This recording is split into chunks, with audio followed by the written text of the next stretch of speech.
بسم اللہ الرحمن الرحیم۔ السلام علیکم دوستو، دنیا بھر کی خبروں میں آج آپ سنیں گے، لیکن اس سے پہلے اگر ہو سکے تو لائک اور سبسکرائب کا بٹن ضرور دبا لیں۔ شکریہ۔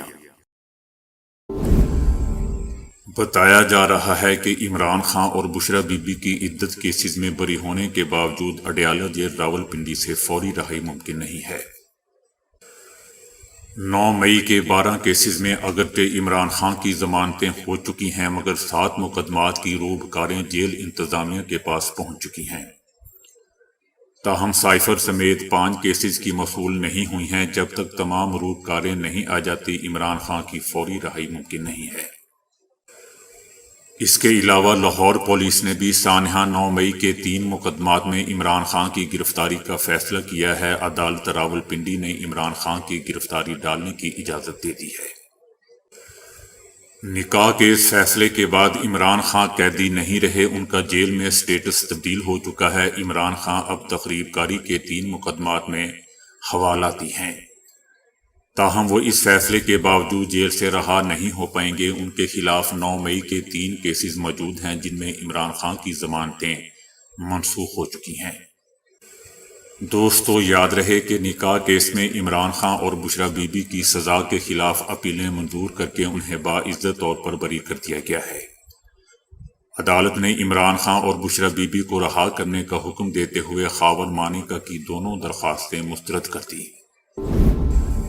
ایرانی صدر ڈاکٹر مسعود کا کہنا ہے کہ اپنی حکومت میں وہ ایک ایسی بنیادی پالیسی پر عمل پیرا ہونے کا ارادہ رکھتے ہیں جو قومی مفادات، اقتصادی ترقی اور خطے اور دنیا میں امن و سلامتی کی ضروریات کے مطابق ہوں۔ ان کا کہنا تھا کہ ان کی حکومت مذاکرات، تعاون اور برابری احترام کی بنیاد پر سبھی پڑوسی اور علاقائی نیز دیگر ملکوں کے ساتھ روابط بڑھانے کی پالیسی پر عمل کرے گی۔ ڈاکٹر صاحب کا کہنا تھا کہ میں ایک بار پھر اس بات پر زور دینا چاہتا ہوں کہ ایران کے دفاعی نظریے میں جوہری ہتھیاروں کی تیاری شامل نہیں ہے، اور میں امریکہ سے مطالبہ کرتا ہوں کہ وہ اپنے ماضی کی غلط فہمیوں سے سبق سیکھے اور اس کے مطابق نئی پالیسی اختیار کرے۔ ایرانی صدر کا مزید کہنا تھا کہ امریکہ میں فیصلہ سازوں کو یہ سمجھ لینا چاہیے کہ خطے کے ممالک کو ایک دوسرے کے خلاف کھڑا کرنے کی پالیسی ماضی میں کامیاب نہیں ہوئی اور نہ مستقبل میں کامیاب ہوگی۔ انہیں ایران کی سچائی کو قبول کرنا چاہیے اور موجودہ کشیدگی کو بڑھانے سے گریز کرنا چاہیے۔ ان کا کہنا تھا کہ ایران کی عوام نے مجھے خطے اور دنیا میں اپنے حقوق، وقار اور صحیح کردار پر اصرار کرتے ہوئے بین الاقوامی میدان میں سنجیدگی سے تعمیری مصروفیات کو آگے بڑھانے کا ایک مضبوط مینڈیٹ دیا ہے۔ میں ان تمام لوگوں کو دعوت دیتا ہوں جو آپسی تعاون کے لیے اس تاریخی کوشش میں شامل ہونا چاہتے ہیں۔ میری حکومت میں پڑوسیوں کے ساتھ تعلقات کو مضبوط کرنا اولین ترجیح ہوگی۔ میں ایک مضبوط خطے کی تشکیل کو آگے بڑھاؤں گا۔ ان کا کہنا تھا کہ آج تک اسرائیل اب بھی ایک نسل پرست حکومت ہے جس نے نسل کشی کو اپنے سیاہ ریکارڈ میں شامل کیا ہے۔ ان کا کہنا تھا کہ چائنا اور روس ہمیشہ مشکل وقت میں ہمارے دوست اور حمایتی رہے ہیں۔ ایران اور چائنا کا 25 سالہ روڈ میپ دونوں ممالک کے لیے فائدہ مند جامع شراکت داری کے قیام کی جانب ایک اہم قدم تھا۔ ڈاکٹر صاحب کا کہنا ہے کہ ہم نئے عالمی نظام میں داخل ہونے کے موقع پر اس سمت میں بیجنگ کے ساتھ وسیع تر تعاون قائم کرنے کی خواہش رکھتے ہیں۔ میری حکومت روس کے ساتھ تعاون کو بھی ترجیح دے گی۔ امریکہ نے کہا ہے کہ F-16 جنگی طیارے یوکرین میں تعینات ہوں گے۔ اس سلسلے میں کچھ نہیں بتایا گیا کہ کتنے F-16 جنگی طیارے یوکرین بھیجے جائیں گے اور وہ کس وقت روسی فوجوں کے خلاف انجام پانے والی کارروائیوں میں حصہ لیں گے۔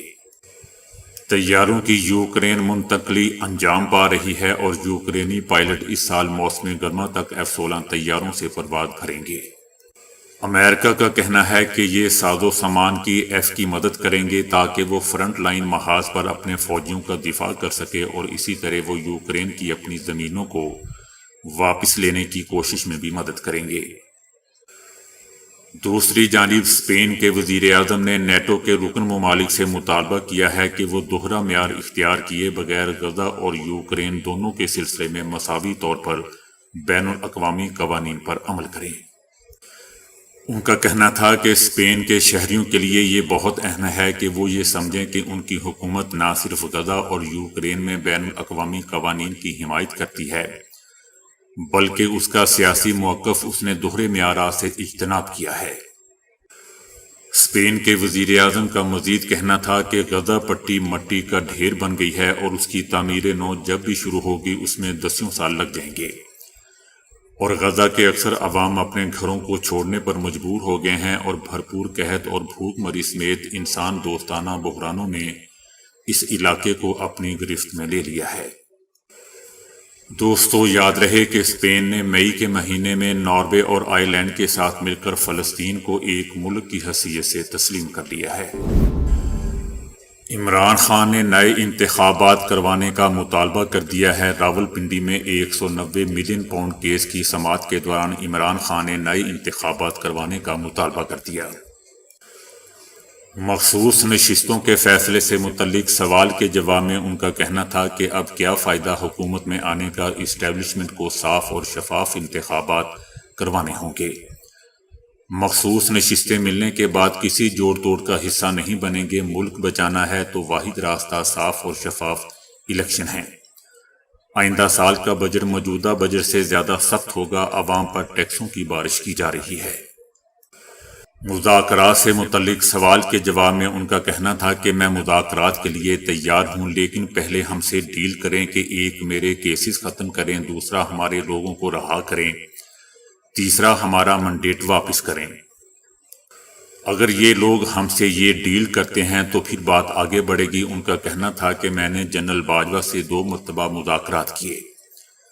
ہم نے اس وقت اسد عمر، پرویز خٹک اور شاہ محمود قریشی پر مشتمل 3 رکنی کمیٹی بنائی۔ اس وقت ہمیں بتایا گیا کہ بڑے صاحب انتخابات نہ کروانے کا فیصلہ کر چکے ہیں۔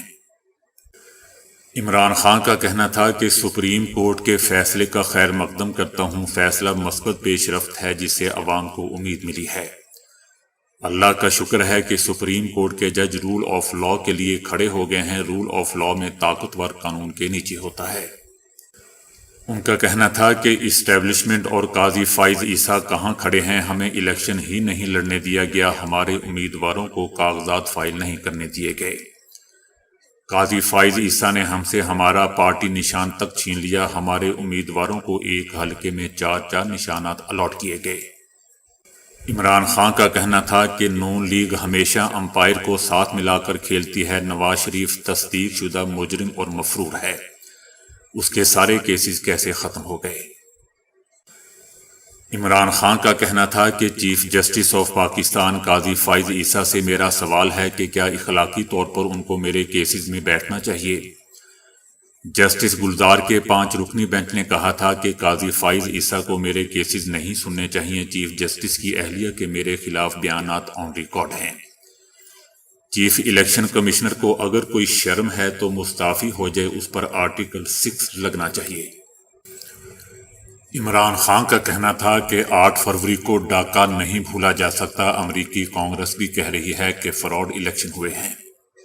عمران خان نے کہا کہ رانا ثناء اللہ کس حیثیت میں کہہ رہا ہے کہ عمران خان کو ہم نے جیل میں رکھا ہوا ہے۔ عمران خان کا کہنا تھا کہ 1 سال سے جیل میں ہوں، صرف 3 ڈشز کھا رہا ہوں، کتابیں پڑھتا ہوں، ورزش کرتا ہوں اور عبادت کرتا ہوں۔ بھوک ہڑتال کروں گا اور اسے ہم عالمی سطح پر اجاگر کریں گے۔ جیل میں افسروں کے تبادلے ISI کروا رہی ہے۔ ISI کا خیال ہے کہ میں ڈر جاؤں گا، میں ڈرنے والا نہیں ہوں۔ میرے کمرے میں ایک بلی آتی تھی جو مجھ سے مانوس ہو گئی تھی، سنا ہے کہ اس کا بھی تبادلہ کر رہے ہیں۔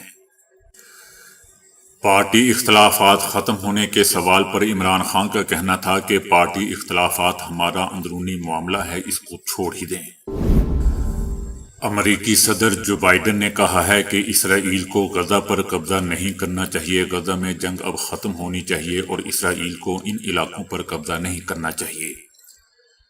میری جانب سے پیش کیے گئے جنگی بندی فریم ورک پر اسرائیل اور حماس دونوں نے اتفاق کیا تھا، تاہم معاہدہ طے پانے میں ابھی کچھ چیزیں باقی ہیں۔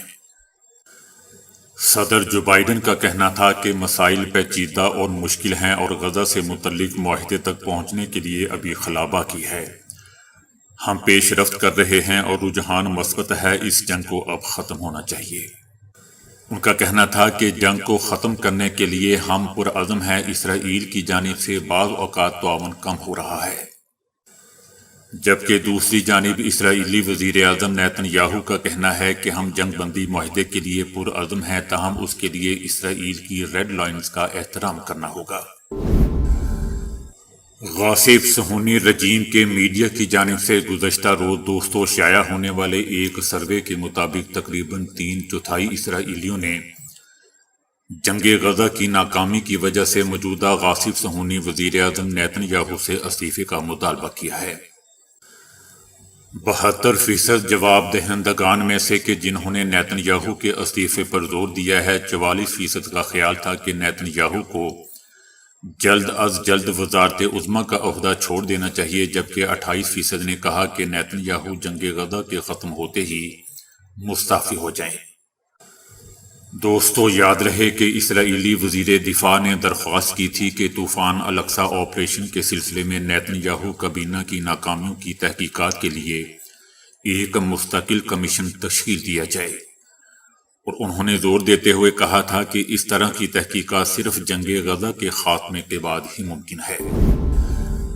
یورپی یونین نے کہا ہے کہ غزہ کی صورتحال پہلے سے کہیں زیادہ خوفناک اور ابتر ہے۔ گزشتہ 9 مہینوں میں انسانی صورتحال ابتر اور ناقابل برداشت ہو چکی ہے۔ یورپی یونین نے اس بات پر زور دیتے ہوئے کہا کہ انسانیت کی چیز ضروری ہے۔ غزہ میں فوری جنگ بندی اور علاقے میں ضرورت مند لوگوں تک انسانی امداد کی منتقلی کا یورپی یونین نے مطالبہ کیا۔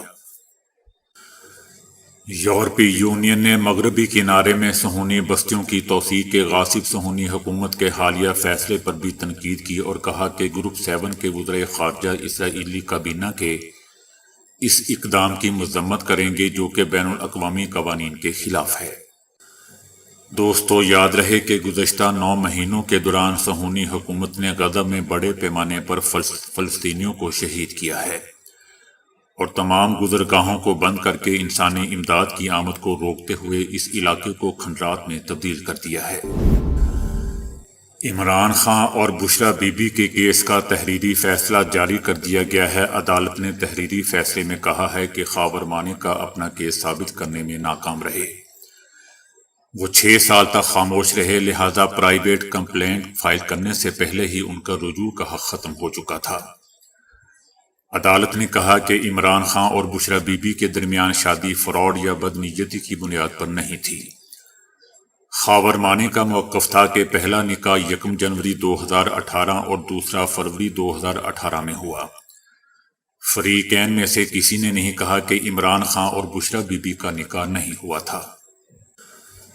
فیصلے میں مزید کہا گیا کہ خاور مانیکا کا موقف تھا کہ 2 نکاح کرنا بدنیتی پر مبنی اور فراڈ شادی تھی اور انہیں رجوع کے حق سے روکا گیا، اس طرح کہ ان کے ساتھ فراڈ ہوا ہے۔ تاہم جرح کے دوران خاور مانیکا نے مانا کہ شادی کے دوسرے دن انہیں معلوم ہو گیا تھا۔ پاکستان کے سابق ہاکی اولمپئن زاہد شریف نے مالی مشکلات اور بجلی بلوں کے باعث اپنا گردہ فروخت کرنے کا اشارہ دے دیا۔ سابق اولمپئن نے صدر پاکستان، آرمی چیف اور وزیر اعلیٰ پنجاب مریم نواز سے اپیل کی ہے کہ انہیں شدید مالی مشکلات کا سامنا ہے اور وہ بجلی کا بل ادا کرنے کے متحمل نہیں ہو سکتے۔ سابق اولمپئن زاہد شریف نے حکومت پر زور دیا کہ وہ ہاکی کھلاڑیوں اور کرکٹرز کی مالی مدد کریں۔ ان کے پاس تمغے اور ایک گردہ ہے جسے وہ اپنی ضروریات پورا کرنے کے لیے بیچنے کو بھی تیار ہیں۔ دوستو یاد رہے کہ اس سے پہلے پنجاب کے ہی علاقے جڑاں والے کے رہائشی نے بجلی کا بل ادا کرنے کے لیے دل اور گردے فروخت کرنے کا اعلان کیا تھا، جس کی ویڈیو سوشل میڈیا پر بھی وائرل ہو گئی تھی۔ فریڈی فگرز نامی یہ نوجوان ابھی پیدا ہی ہوا تھا کہ اس کے اصل والدین نے اسے نامعلوم وجوہات کی وجہ سے کوڑے دان کے قریب پھینک دیا۔ آج یہی بچہ بڑے ہو کر ٹیکنالوجی کا ماہر اور کروڑ پتی بن چکا ہے۔ اس نوجوان کے اثاثوں کی مالیت $6 کروڑ 20 لاکھ سے بڑھ چکی ہے۔